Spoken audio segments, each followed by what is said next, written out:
देखिए circular motion, ठीक है।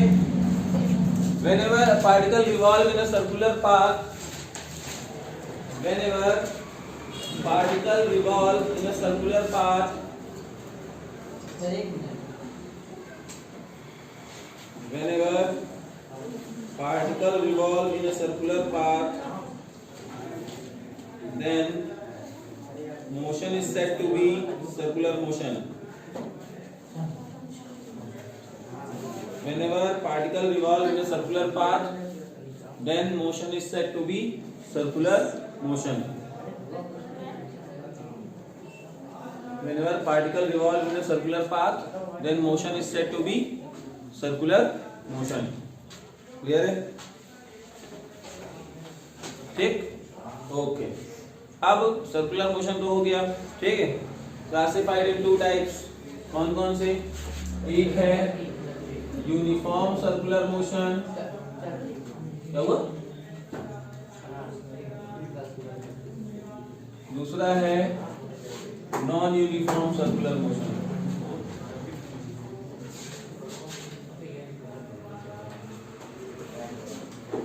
ना, तो अब इसमें क्या होगा? whenever particle revolve in a with constant speed, whenever particle revolve with constant speed, then motion is said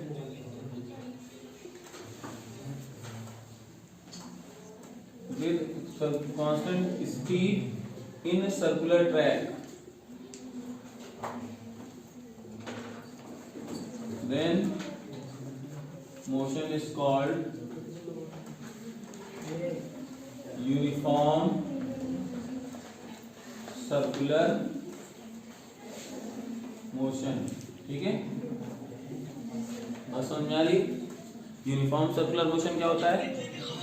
whenever particle revolve in a circular track with uniform speed या constant speed, then motion is called circular motion, uniform circular motion। ठीक है, जैसे example में हम लोग कोई भी ले सकते हैं। सेकंड वाला ले लीजिए। सेकंड वाली जो नीडल है, सेकंड वाली नीडल, मिनट वाली नीडल, या फिर हॉरिजॉन्टल सर्कुलर मोशन कह सकते हैं। एक हम लोग क्या करेंगे, एक हम लोग छोटे से बॉब को लें, धागा लें और धागों को ऐसे घुमाते जाओ, पार्टिकल ऐसे रिवॉल्व करता जाएगा, वो कैसा होगा? Horizontal circular motion. या इस तरीके से धागा लेकर के, बॉब को लेकर के ऐसे कर दो, बस उसमें आपका जो ओमेगा है वो सेम होना चाहिए। अभी बताएंगे लोग, अभी बात करेंगे। नहीं, स्पीड बोल रहा हूँ, तुम क्या सुन रहे हो?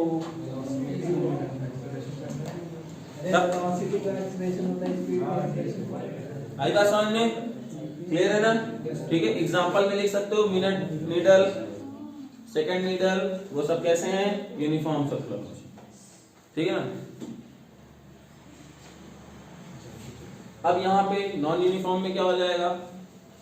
whenever particle revolve with variable speed, whenever particle revolve with variable speed, whenever particle revolve with variable speed in a circular track,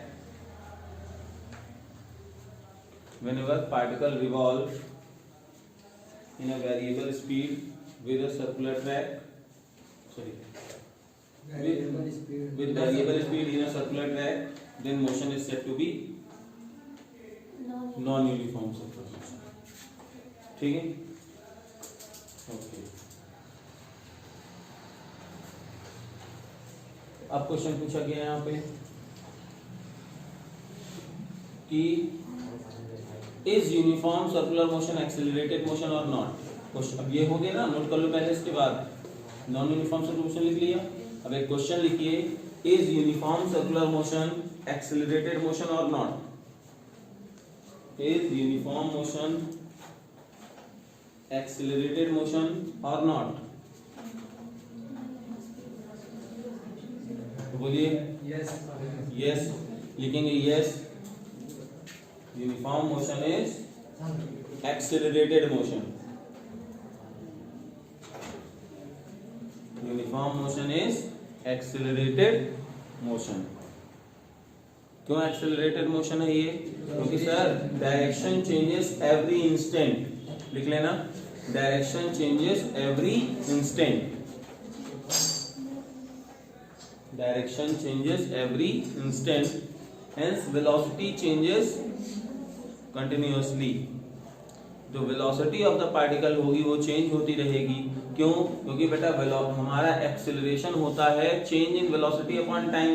तो वेलोसिटी जो है वो वेलोसिटी जो है वो एवरेज वेलोसिटी जो है, चाहे मैग्नीट्यूड चेंज करो या फिर डायरेक्शन चेंज करो, तो यहाँ तो डायरेक्शन चेंज हो रही है।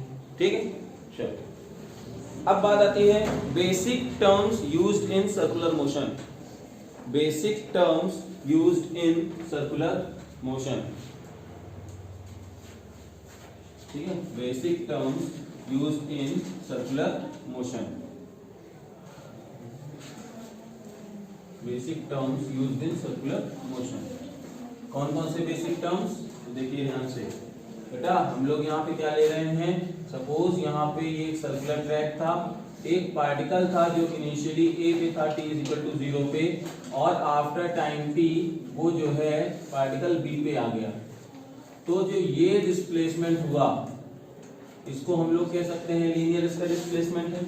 लेकिन जो एंगल में डिस्प्लेसमेंट हो रहा है, देखो पार्टिकल पहले यहाँ पे था, है ना, और जब पार्टिकल यहाँ से यहाँ गया तो उसने कुछ एंगल पे डिस्प्लेसमेंट किया, जो मतलब उस पार्टिकल ने जो डिस्प्लेस्ड हुआ है तो सेंटर पे उसने एक एंगल बनाया है, उस एंगल को बोलते हैं एंगुलर डिस्प्लेसमेंट।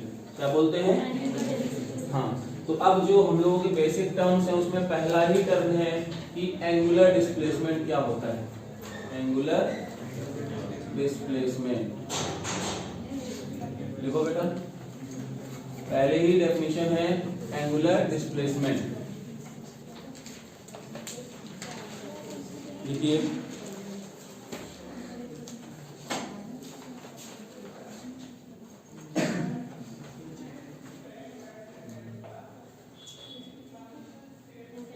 Angular displacement. बोलो। It is the angle made by the particle. It is the angle made by the particle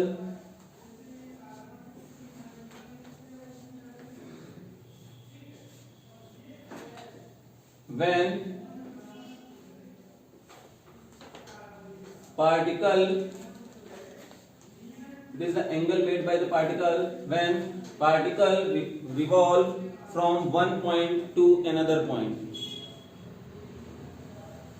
Particle revolve from one point to another point in a circular track. In a circular track.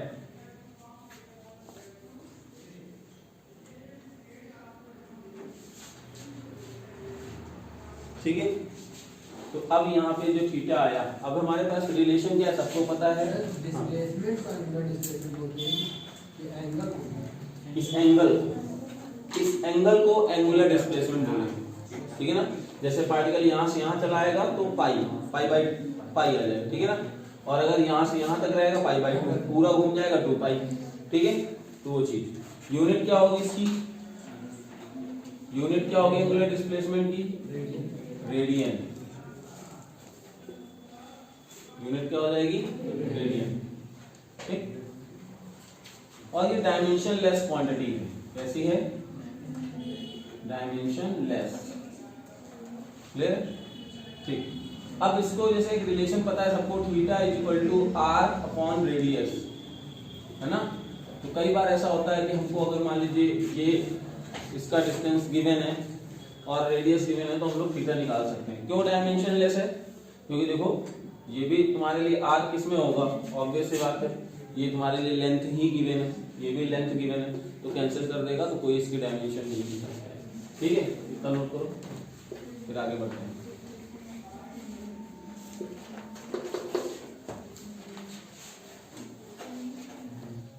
फिर आते हैं angular velocity.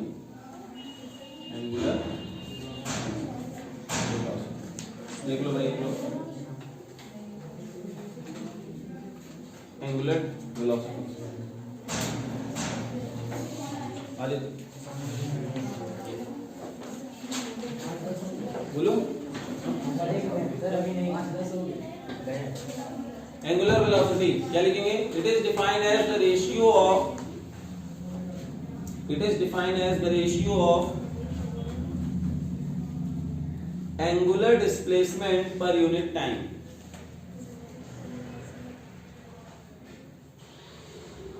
It is defined as the ratio of angular displacement per unit time. ठीक है? It is defined as the ratio of angular displacement per unit time, denoted by omega. Omega बोले तो W, denoted by omega. अब सबको पता है angular displacement upon time, ये formula हो जाएगा ना, एंगुलर डिस्प्लेसमेंट अपॉन टाइम, ये फॉर्मूला हो जाएगा। ठीक, क्योंकि आप सभी ने लिखा है ना एंगुलर डिस्प्लेसमेंट अपॉन टाइम। ठीक है, अब जब ये हो जाएगा बेटा ध्यान से सुनना, इसकी यूनिट क्या हो जाएगी? रेडियन पर सेकेंड, रेडियन पर सेकेंड। क्लियर? ठीक, ओके, ये तुम्हारे लिए इतना हो गया। ठीक है, अच्छा अब जब ये हो गया, ठीक है, अब इसी को हम लोग omega equal to d theta upon d t वगैरह सब लिख सकते हैं, वो हम बाद में बताएंगे, आपको कोई दिक्कत नहीं होगी जब अपनी कैलकुलेशन रिलेशन देखेंगे। ठीक है, रेडियन पर सेकंड। अगर मान लो एक कंप्लीट सर्कल होता, for a complete circle, for a complete circle, है ना, तो कितना यहाँ पे रेडियन एंगल बनाता है जरा बताना मुझे? यानी 2 पाई बनाता ना, और टाइम कितना लगता? Capital T. तो ओमेगा और कैपिटल टी में एक रिलेशन भी है। अभी कैपिटल टी क्या होता है हम लोग आगे बढ़ते हैं, ठीक है ना। फॉर 1 रिवोल्यूशन जो एंगल बनेगा वो 2 पाई, और कितना टाइम लगा वो नीचे टी है, तो ओमेगा और टी में रिलेशन भी है। फिर आता है एंगुलर एक्सेलरेशन। एंगुलर, अच्छा ये टेंसर क्वांटिटी में आएगी। ये कैसी क्वांटिटी होगी? एक लाइन और इसमें लिख लेना, टेंसर क्वांटिटी। कैसी टेंसर क्वांटिटी? मतलब वेक्टर है भी और नहीं भी। क्यों? क्योंकि इसकी जो डायरेक्शन होगी वो क्लॉकवाइज या एंटी क्लॉकवाइज कंसीडर करेंगे, है ना। नहीं समझे मेरी बात, है ना। क्योंकि अगर पार्टिकल ऐसे रिवॉल्व हो रहा है तो पार्टिकल ओमेगा भी तुम्हारा कैसा होगा? एंटी क्लॉकवाइज होगा, और अगर ऐसे घूमने लगेगा तो क्लॉकवाइज। और एक याद रखना, अभी इसको फिर हम लोग क्लॉकवाइज और एंटी क्लॉकवाइज को इस तरीके से वेक्टर में कंपोनेंट्स में रिजॉल्व कर लेंगे, जैसे राइट हैंड स्क्रू रूल पढ़ा था। राइट हैंड स्क्रू रूल पढ़ा था ना, क्या होता था? अगर क्लॉकवाइज एंटी क्लॉकवाइज है तो अपने फिंगर्स को ऐसे घुमाएंगे तो थंब किधर जा रहा है? तो अगर ये देखो क्लॉकवाइज और एंटी क्लॉकवाइज डायरेक्शन ओमेगा हमको देने वाला है। कैसे देने वाला है? क्लॉकवाइज या एंटी क्लॉकवाइज। अगर पार्टिकल ऐसे रिवॉल्व कर रहा है एंटी क्लॉकवाइज, तो ओमेगा कैसे हम कंसीडर करेंगे? आउटसाइड, मतलब आउटसाइड ऑफ द प्लेन। बात समझ में आ रही कि नहीं आ रही है? बोलो बेटा, क्लियर है ना। तो चाहे तो आप लिख सकते हैं टेंसर क्वांटिटी है, और टेंसर बोले तो ऐसी क्वांटिटीज ना उसको कंप्लीटली वेक्टर बोल सकते हैं ना स्केलर बोल सकते हैं। कंप्लीटली इसको वेक्टर नहीं बोल सकते, ठीक है ना, और ना ही कंप्लीटली इसको हम लोग स्केलर बोल सकते हैं, ठीक है ना। ये ऐसी क्वांटिटीज हैं जो बीच में हैं, जिनको डायरेक्शन है भी लेकिन उस तरह की डायरेक्शन नहीं है जहां पे कि हम लोग उसको आई जे कैप और उस तरह से कंपोनेंट में रिजॉल्व कर सकें, ठीक है। तो ये क्वांटिटीज टेंसर क्वांटिटीज कहलाएंगे। करंट होगा ना, हां करंट स्केलर। अब सुनना यहाँ पे, ध्यान सुनो इधर दोनों, इस पे देखो, ओमेगा कैसा हो सकता है? क्लॉकवाइज एंड एंटी क्लॉकवाइज हो सकते हैं ना। अगर एंटी क्लॉकवाइज है तो किधर जा रहा है? Outward of plane.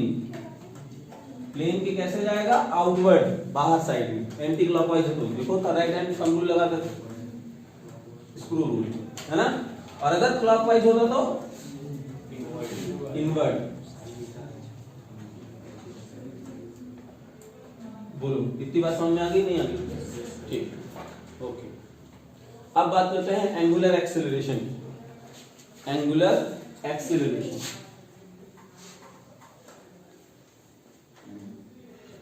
तो ये क्या होगा? It is defined as the ratio of angular velocity per unit time, है ना? जैसे वहां पे एक्सेलरेशन होता था क्या, a is equal to dv by dt, वैसे ही यहाँ पे अल्फा जो होगा b ओमेगा अपॉन dt, है ना? क्या लिखेंगे? It is defined as the ratio of angular velocity per unit time.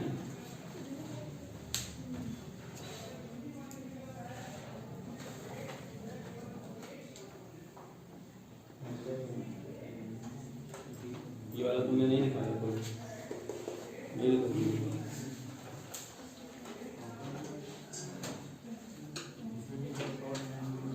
हाँ हाँ ये अल्फा आया, क्लियर है? ये भी क्लॉकवाइज एंटी क्लॉकवाइज होगा, ये भी टेंसर क्वांटिटी, ठीक है? ये भी कैसी क्वांटिटी है?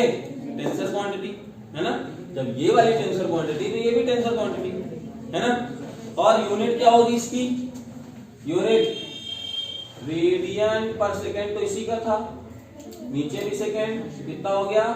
रेडियन पर सेकेंड स्क्वायर, है ना? और डायमेंशन इसकी क्या होगी? रेडियन की कोई डायमेंशन नहीं होती, तो इसकी डायमेंशन क्या होगी? t-2। ओमेगा की डायमेंशन क्या थी? t-1। सब कुछ लिख लो भाई, छोड़ो नहीं कुछ भी, नोट कर लीजिए सभी लोग पहले, अगर जल्दी हो गया हो तो। हेडिंग डालिए टाइम पीरियड। टाइम पीरियड में क्या होगा? It is the total time taken by the particle to complete one revolution. It is the total time taken by the particle to complete one revolution. It is the total time taken by the particle to complete one revolution.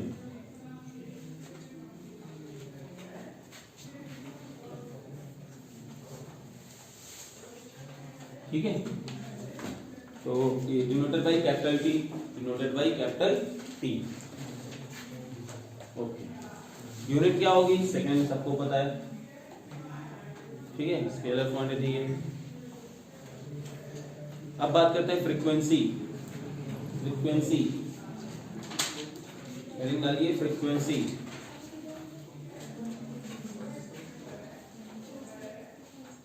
It is the number of revolutions per second. Frequency it is number of revolution per second, denoted by small f।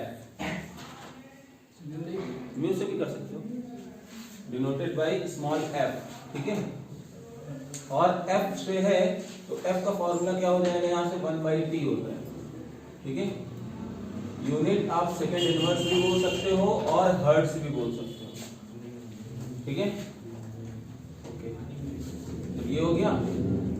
और omega से relation क्या होगा? Sir अभी पढ़ा है ना, omega equal to 2π/t, तो 1/t तो f बना लेगा, ये क्या हो जाएगा? 2πf। f भी बोलते हैं, कई बुक्स में आपको इस तरह का न्यू मिलेगा, न्यू, इसको न्यू म्यू नहीं न्यू, ठीक है? ठीक, तो ये हो गया। तो बोलो इतनी बात समझ में आई आपको? ओके, तो अभी हम लोग क्या करने जा रहे हैं? Relation between linear velocity and angular velocity पे हम लोग जाएंगे। फिर relation between angular velocity and angular acceleration and linear acceleration पे जाएंगे।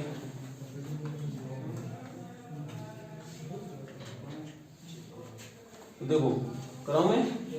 ठीक, अच्छा मैं आपको थोड़ा सा रिलेट करता हूं। अगर आपने मोशन इन वन डायमेंशन पढ़ रखा है तो सर्कुलर में बहुत ज्यादा दिक्कत आने वाली नहीं। कैसे? जरा ध्यान से सुनना बच्चे, बहुत आसान है। क्या आसान है? ये देखो, ये इधर रहा लीनियर मोशन, ठीक है ना? लीनियर मोशन, ये इधर है सर्कुलर मोशन। और अभी हम लोग जब रोटेशनल मोशन पढ़ेंगे तब भी ऐसे एक बार फिर से पढ़ेंगे। तो लीनियर मोशन में जब ध्यान सुनना, यहाँ डिस्प्लेसमेंट किसको बोलते थे? डिस्प्लेसमेंट जो यहाँ पे था वो x से डिनोट किया जाता था ना, बोलो। और यहाँ पे डिस्प्लेसमेंट किससे डिनोट किया जाता है? और सबको पता है थीटा इज इक्वल टू क्या होता है? आर्क अपॉन रेडियस, है ना। तो थीटा इज इक्वल टू अगर आर्क अपॉन रेडियस है तो क्या हम लोग लिख सकते हैं x is equal to r into theta. तो देखो ये इन दोनों के बीच का रिलेशन आ गया कि नहीं आ गया? ठीक है, अभी डिराइव भी करेंगे, मतलब ये चीज तो नहीं, आगे वाली। फिर ये तो हुआ डिस्प्लेसमेंट। दूसरा है वेलोसिटी। यहाँ पे हम लोग वेलोसिटी किसको डिनोट करते थे? v से। और यहाँ पे वेलोसिटी ओमेगा से। जरा खुद सोचो बेटा, अगर हम लोग यहाँ पे इनको डिफरेंशिएट कर देते तो dx अपॉन dt इधर हो जाता, d थीटा अपॉन dt इधर हो जाता। बोलो यार, टाइम्स इधर डिफरेंशिएट करो, इधर डिफरेंशिएट करो, रेडियस तो कांस्टेंट ही रहेगी। तो d थीटा अपॉन dt क्या हो गया था? d ओमेगा हो गया था कि नहीं हो गया था? अभी हम लोगों ने बताया ना omega is equal to theta upon t या d थीटा अपॉन dt। बोलो लड़के, तो अगर इधर टाइम के टर्म में डिफरेंशिएट करोगे तो ये तो ओमेगा बना लिया, r तो रहना ही था, dx अपॉन dt क्या बना लिया? v is equal to r omega. ठीक है, इसी तरीके से एक्सीलरेशन क्या था? एक्सीलरेशन यहाँ पे a था, यहाँ पे कौन था? अल्फा था। अगर ओमेगा है तो अल्फा इज इक्वल टू, ये भी तो बताया मैंने अभी, तो अगर एक बार फिर से डिफरेंशिएट करोगे तो ये अल्फा हो जाएगा और इसको dv बाई dt, ये a is equal to r alpha हो जाएगा। हो जाएगा नहीं हो जाएगा? ओके, यहाँ पे एक्सेलरेशन को आप अगर यहाँ पे देखो d square x upon dt square भी तो लिख सकते थे, v into dv by dx भी तो लिख सकते थे, dv बाई dt भी तो लिख सकते थे। तो तीनों चीजें यहाँ पे भी कर सकते हो। d स्क्वायर x ना हो करके क्या हो जाएगा? d square theta upon dt square, ये भी हो जाएगा। यहाँ पे ये था तो omega b omega upon d theta, ये भी एक फॉर्मूला निकल के आ सकता है।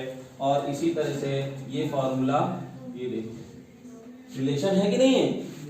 बोलो बेटा, है ना रिलेशन? कुछ समझ में आ रहा है? अभी इक्वेशन ऑफ मोशन की बात करें sir, equations of motion, equations of motion. तो आप यहाँ पे तीन इक्वेशन पढ़े थे, v is equal to u plus a t, s is equal to ut plus half a t square, and third one v square is equal to u square plus 2as। तो इसी तरह से यहाँ क्या possible है?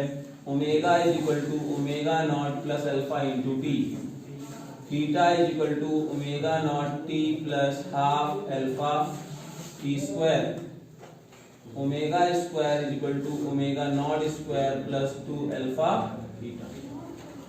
Not बोले तो initial के लिए, नॉट बोले तो इनिशियल के लिए। तो बोलो बात समझ में आई कि नहीं आई? अब जैसे हम लोग इक्वेशन ऑफ मोशन के न्यूमेरिकल्स यहाँ पे करते थे तो बड़े ही आसानी से हम लोग यहाँ पे कर सकते हैं।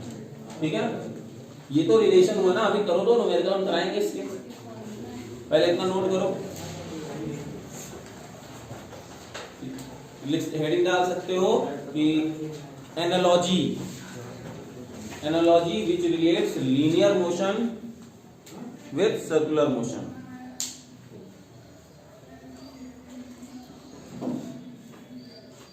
हेडिंग डालो बेटा, relation between linear velocity and angular velocity. Relation between linear velocity and angular velocity.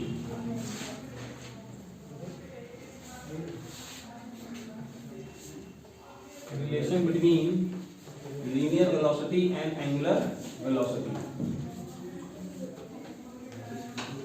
तो कैसे इसको डिराइव करना है? ठीक है, let us consider a particle revolve, let us consider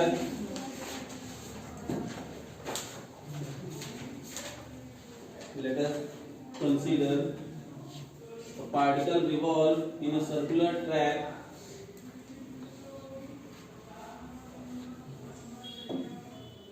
let us consider a particle revolve in a circular track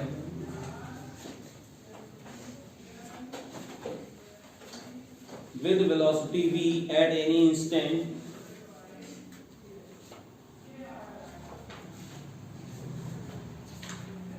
as shown।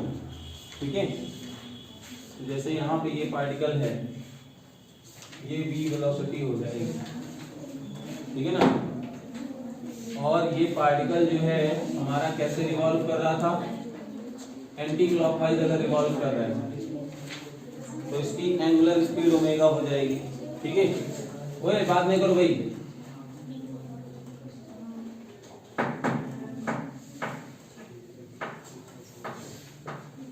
ठीक है,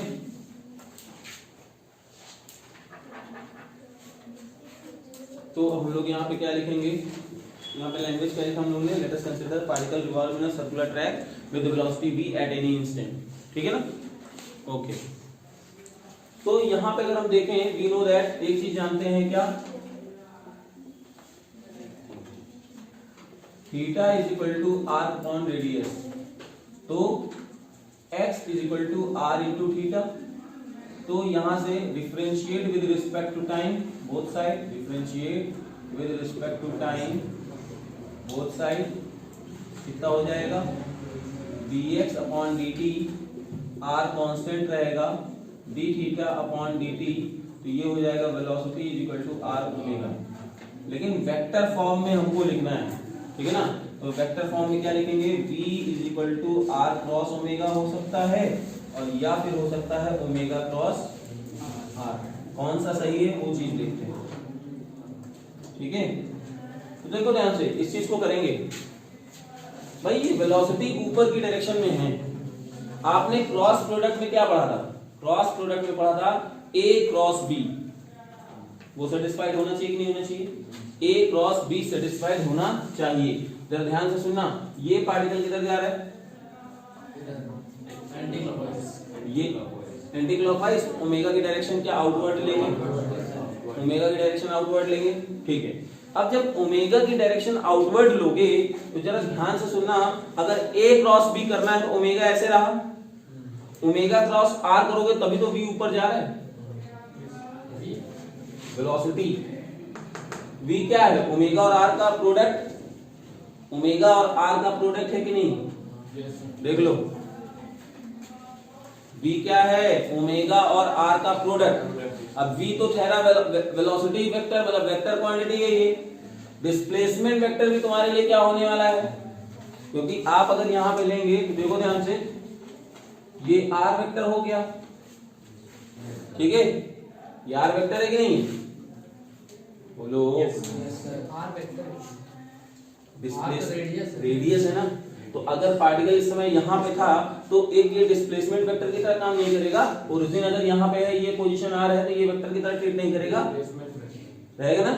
और ओमेगा किधर है, पोजीशन वेक्टर की तरह, डिस्प्लेसमेंट चलो यहीं पे है, एक वेक्टर है कि नहीं, वेक्टर है, ओमेगा भी बाहर आ रहा है, ओमेगा बाहर आ रहा है, तो ओमेगा से r जाना है ना। अगर किसी ने कहा कि v equal to r cross omega होता है, तो r से जब ओमेगा जाओगे तो v तो नीचे होना चाहिए, तो क्या ये हमारे डायरेक्शन को सेटिस्फाइड कर रहा है, a क्रॉस b को सेटिस्फाइड कर रहा है, नहीं कर रहा है, तो this is the right answer and this one is wrong. बोलो, आया नहीं आया, फिर से एक बार देखना ध्यान से, v is equal to omega cross r होगा, यहां से देखो, theta is equal to r upon radius, theta is equal to r upon radius,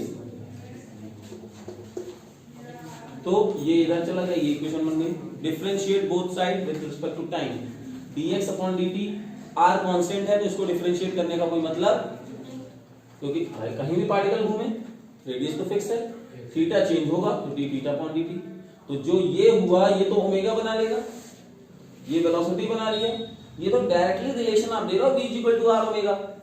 लेकिन वेक्टर फॉर्म में कैसे होगा, इन वेक्टर फॉर्म, तो इन वेक्टर फॉर्म ये सेटिस्फाइड नहीं करेगा, ये सेटिस्फाइड करेगा, क्यों, क्योंकि पार्टिकल कैसा घूम रहा है, एंटी क्लॉकवाइज, ये वेलोसिटी किधर है, ऊपर है, एंटी क्लॉकवाइज के लिए ओमेगा किधर जाएगा, आउटवर्ड जाएगा, क्योंकि मैंने आपको बताया है राइट हैंड कौन सा, स्क्रू रूल। देखिए ये पार्टिकल ऐसे घूम रहा है, ओमेगा किधर, ओमेगा अगर बाहर a क्रॉस b सेटिस्फाइड करना चाहिए कि नहीं करना चाहिए, क्योंकि v कैसा टर्म है, वेक्टर टर्म है, तो डॉट प्रोडक्ट तो नहीं होगा, बात समझ में आई नहीं है? तो ओमेगा इधर, आर इधर, ओमेगा से आर पहुंच गया कि नहीं पहुंच गया? ऐसे ही तो हम लोगों ने किया था। ये वेक्टर ए है, ये वेक्टर बी है, ये थीटा है, तो आपको ए क्रॉस बी की डायरेक्शन कैसे मिलती थी? ए पे रखा, बी पे पहुंचे, जो डायरेक्शन थंब की वही डायरेक्शन ए क्रॉस बी की, है ना? तो अगर हमको यहाँ सी चाहिए था तो सी कैसे मिलता था? ए क्रॉस बी से मिलता था, है ना? तो वही चीज यहाँ पे है, तो ये सेटिस्फाइड होगा। और रीजन क्या लिख सकते हो? By using right hand palm rule, by using right hand palm rule. Clear है ना? नोट कर लो।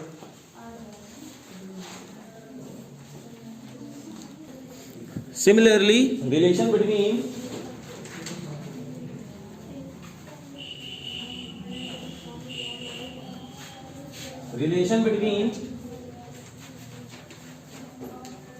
linear acceleration and angular acceleration।